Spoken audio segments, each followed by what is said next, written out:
Bonjour à toutes et à tous et bienvenue dans cet épisode spécial composé de la carte blanche et des questions bonus que j'ai posées à Jenna Dard, chargée de projet au voyage à Nantes. Si vous voulez écouter l'interview totale, il faut vous reporter à l'épisode qui est sorti le 16 septembre, qui dure à peu près 45 minutes. Ici, vous allez juste écouter du coup la nouvelle option que j'ai prévue pour le podcast Le Goûter, c'est-à-dire l'épisode principal qui dure assez longtemps, le 16 du mois comme d'habitude, à 16h, et le 23 du mois à 16h aussi. Vous retrouverez donc la carte blanche et les questions bonus.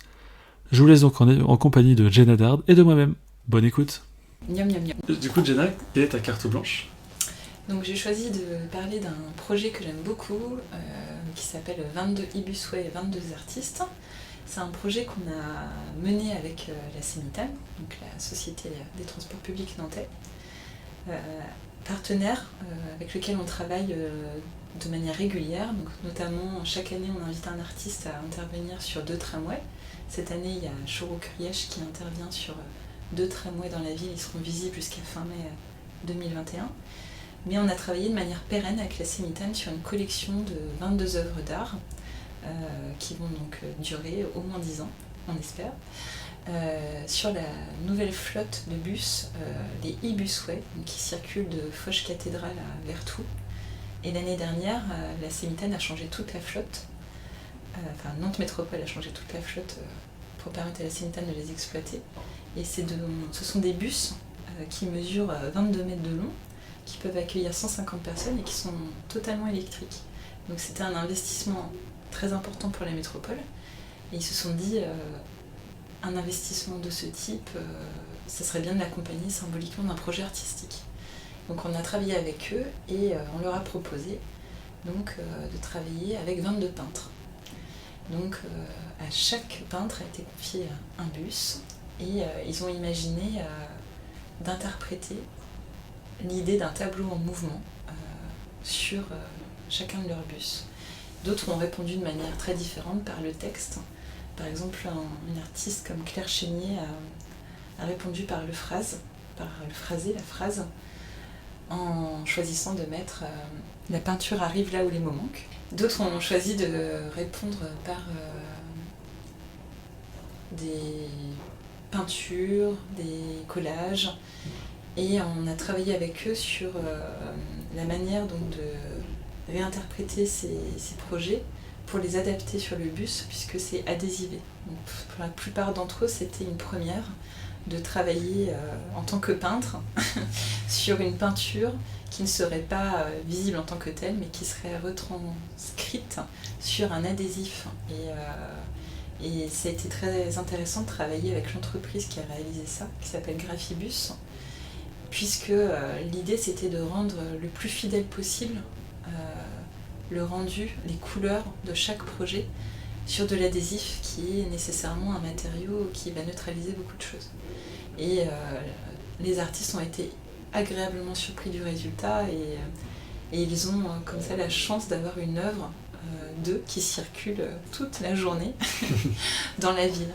Et pour eux, c'était aussi, pour la plupart d'entre eux, c'était une première, évidemment, de réaliser une œuvre sur un bus. Et offrir la possibilité à des tableaux, comme ça, à des œuvres d'art de circuler à longueur de journée.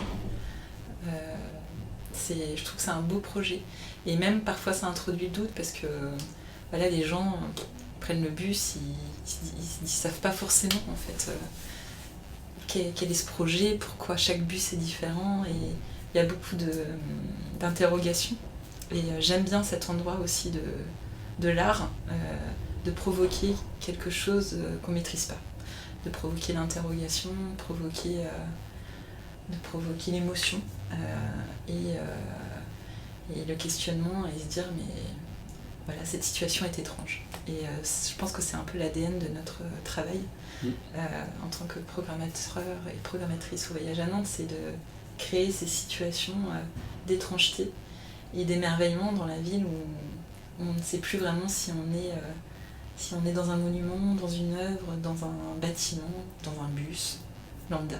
Voilà. Non, c'est vrai que le fil rouge, si on peut dire, de voyage à Nantes, de ton travail, c'est vraiment d'ouvrir l'art au monde, en Exactement. tout cas aux Nantais, Oui, et que tout le monde puisse être exposé au moins une fois par jour avec les bus qui passent. c'est ça, exactement. Et c'est pour les artistes aussi, c'est un enjeu hyper important. Montrer une œuvre dans une galerie ou dans un espace d'exposition et montrer dans l'espace public, c'est évidemment pas les mêmes choses. Et ça ne provoque pas les mêmes retours. On a par exemple l'expérience là, cette année avec l'œuvre d'Elsa Sahal sur la fontaine de la Place Royale, qui est cette fontaine qui représente cette pisseuse qui urine dans la Place Royale, toute une œuvre en céramique, modelée par l'artiste, réalisée par l'artiste, moi que je trouve très belle, mais elle n'a pas du tout été... Enfin, elle n'a pas été comprise par certaines personnes avant d'être montrée en plus. Donc, sur les réseaux sociaux, il y a eu une campagne un peu violente. Et puis pendant l'exposition, mi-août, elle a été aspergée de peinture.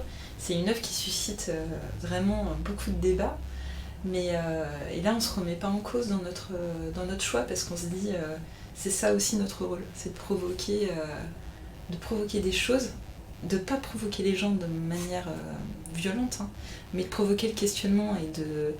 Et cette œuvre d'Elsa Sahal, elle parle évidemment de féminisme, elle parle de la représentation de la femme dans l'espace public, elle parle de liberté de créer. Et donc on a fait notre job, quoi, enfin, aussi de montrer cette œuvre, même si elle ne fait pas plaisir à tout le monde. Et pour Elsa Sahal, ça a été assez violent parce qu'elle a déjà montré plusieurs fois cette œuvre, y compris dans l'espace public et y compris dans des espaces d'exposition, mais qui n'avait pas la même visibilité que le voyage à Nantes. Et par exemple, elle l'avait montré à la FIAC, à la Foire internationale d'art contemporain à Paris, dans le jardin des Tuileries, donc qui est un jardin public pourtant, mais qui est un événement qui dure moins longtemps et à l'automne, et dans un cadre où la FIAC, c'est un cadre assez institutionnalisé, qui revient chaque année avec un public qui est habitué. Nous, le voyage à Nantes, on a un public beaucoup plus large finalement, et on touche n'importe quel passant, notamment sur la Place Royale, même celui qui n'a pas demandé à l'avoir. Donc, et ça, c'est un enjeu très important pour les artistes et pour nous. Et c'est, pour un artiste, c'est une occasion unique en même temps d'avoir la possibilité de montrer son travail à l'exposition de tous les yeux pendant un temps déterminé, que ce soit quelques semaines ou de manière pérenne. Et donc en effet, notre travail, il est là, c'est de réenchanter la ville et d'offrir la possibilité de voir la ville autrement par le filtre d'une œuvre d'art qui va transformer un regard, qui va transformer une vision. Et parfois, ça se fait pas toujours de manière directement facile, mais en tout cas, ça va provoquer quelque chose. C'est le propre d'une œuvre d'art. Voilà, c'est d'avoir ça. une émotion. Niom, niom, niom. Très bien. Bah, du coup, j'ai passé sur les quelques questions bonus. Ouais, ok. Il y en avait une, elle est assez compliquée, mais pourtant très simple, c'est quel est ton mot préféré ? Mon mot préféré ? Sensibilité. Sensibilité. Ok. Pas besoin d'explication, c'est juste ça. Et du coup, c'est... Alors du coup, pour pas provoquer de jalousie ou quoi, la question, je vais la modifier par rapport à d'habitude. Est-ce que tu peux me citer 3 artistes avec lesquels tu aurais aimé travailler, mais qui ne sont plus de ce monde ? Là, tu me disais un petit peu... Donc 3 plasticiens, évidemment. On va pas s'embarquer sur autre chose. Tu m'as dit Christo. Ouais, Christo, évidemment, même si en effet il y a une partie de sa formation qui est encore là, mais Christo, oui, pourquoi pas, ça aurait été top. Jean-Luc Villemout, qui est un artiste qui a réalisé des très belles œuvres, notamment dans l'espace public. Amadeo Modigliani, voilà, j'aurais adoré pouvoir réaliser une exposition de lui. Il aurait pu repeindre la cathédrale. Il aurait pu intervenir dans la cathédrale par exemple.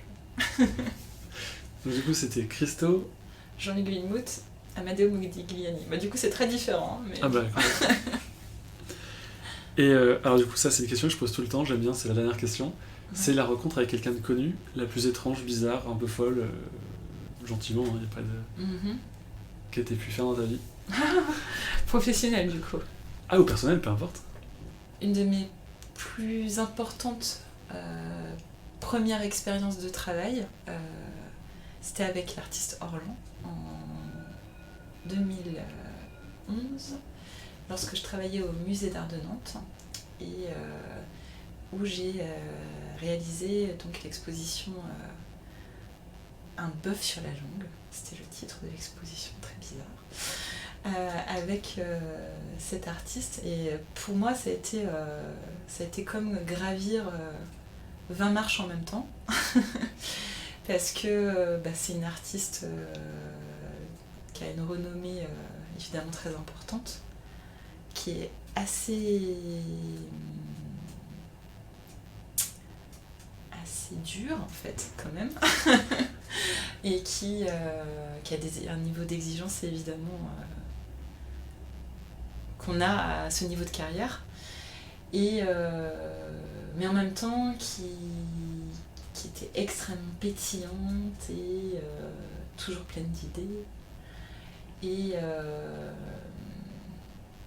un rapport au public, à l'art, aux matières, extrêmement vivant, très, comment dire, fusionnel. Ouais, très fort quoi, très. Enfin, chaque moment de travail avec Orlan ne peut pas être anodin quoi. C'est vraiment, à chaque fois, ça a été des étapes de travail qui m'ont vraiment marquée. Et je crois que c'est une des artistes qui m'a fait le plus apprendre en peu de temps quoi. Vraiment, j'ai vraiment pris conscience de ce que c'était travailler avec un ou une artiste, en travaillant avec elle plus qu'avec aucun autre, je pense. Trop bien. Voilà. Miam, miam, miam.